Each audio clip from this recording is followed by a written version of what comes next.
moving on to one of the most disrespected champions of all time, and that being Demetrius Mighty Mouse Johnson. I'm going to throw it to you, bro, but first let me get the preamble out there. Yes. Demetrius Johnson, the man that has one of the most title defenses in history. He might have I think he has the record for most title defenses in history. Right. Yes. So he's got the record for most consecutive title defenses. Demetrius Johnson was beating these guys with regularity, finishing them. He was beating them and making it look easy. Wasn't the most fun thing to watch. All right. So bad that the UFC, Dana White, they were all talking about getting rid of the division. Oh, the flyweights aren't doing it for us. We're not going to put them on pay-per-view. We're not going to do this. We're going to get rid of the division. And that's because Demetrius Johnson was destroying them. Henry Cejudo, who was once finished by Demetrius Johnson, gets in there and takes a controversial split decision. They ship Demetrius Johnson out to one championship. And now all of a sudden the divisions, it's great. It's a great division. The fights they're tremendous. Look at these wonderful mixed martial artists. The fights are just must see TV. If Demetrius Johnson was still stateside in the UFC, to me, this is my opinion. Same old song and dance. And they'd be the next, the assassin Brandon Moreno, Davidson Figueiredo would have been Bogatinov, Moraga. They would have been the next whatever name on the list, and everybody would be saying the same thing. And you know what? If you give Henry Cejudo another chance at DJ and then the rubber match, I scored the second fight for DJ. To me, in my heart, DJ's up 2-0, so I would definitely pick him to win fight number 3. But anyway, bro, now I know I'm long-winded. Oh, what does DJ got to do to get more respect? They shipped him over there. Now he's fighting bigger guys and he's beating them too. What does he got to do to get more respect? I personally would like for Dana to admit he forced him out because he was too dominant. He couldn't sell tickets. He might have the same problem on his hands if John Jones does the same thing to this heavyweight division, because we can kind of say this is what's happening to the heavyweight division right now. We're about to have the same situation. Demetrius Johnson, if he was to come back right now and fight, I think he would get the belt in 3 matches if they don't give him a title match right off the bat. Hey, prove yourself. And they would have to. He's getting it. He's getting it. And, I mean, honestly, if I was Dana, I think there's money in that. I think you got something going there, bro. Moreno, yes. Well, just go he back. Definitely likes Moreno. Yes. Regardless, whoever that champion is in that division, give Demetrius a warm-up fight just to show, hey, I still got it, and then give him a title fight, or just give him the title fight now. If you give him the title fight now and he takes it, then we all know that division is still where it was when he left. It's money right there. He's already went I'm sorry. Yeah, go ahead. Go ahead. Go ahead. All right. I was gonna say, I don't know. Yeah. I don't know what Demetrius Johnson's contract status is at one championship. I don't know how many fights he's got left. I know he's going to do the rubber match with Sergio Moraes. That's his next fight. I do know that. Yeah. I don't know the length of his contract, but it's not crazy. It wouldn't be crazy for me for that contract to expire and the UFC to come calling again. Think about it. Demetrius Johnson versus Brandon Moreno, one of the biggest fights the UFC can make right now.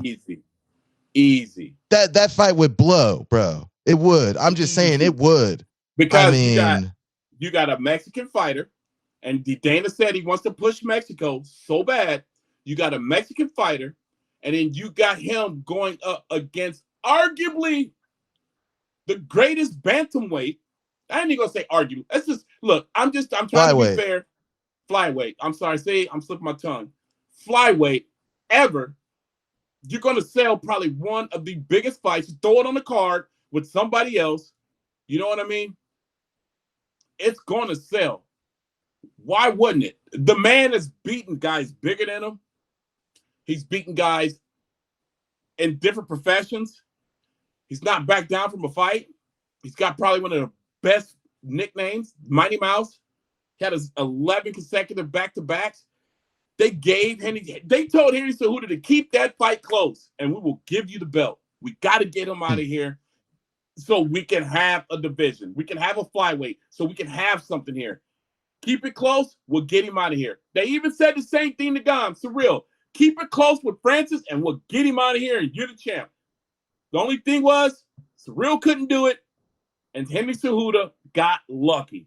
Because you did not do enough to beat the champ. I'm sorry. To take that belt. And they know it. Dana knows it. UFC knows it. And DJ don't give a damn. Because he already know when I come back, Daddy's home. Daddy's home. So if he comes back.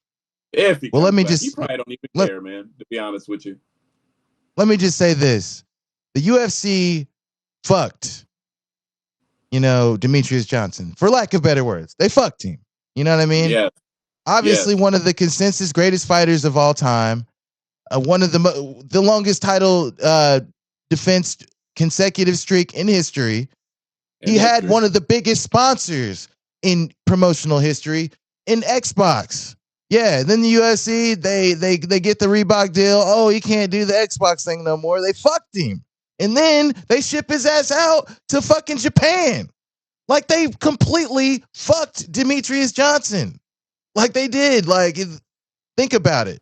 And if they bring him back, that's one of the biggest fights to make, him versus Brandon Moreno. And Demetrius Johnson would come back and audit the fuck out of the flyweight division and would have people thinking, is the flyweight division as different and as dynamic as people are really saying?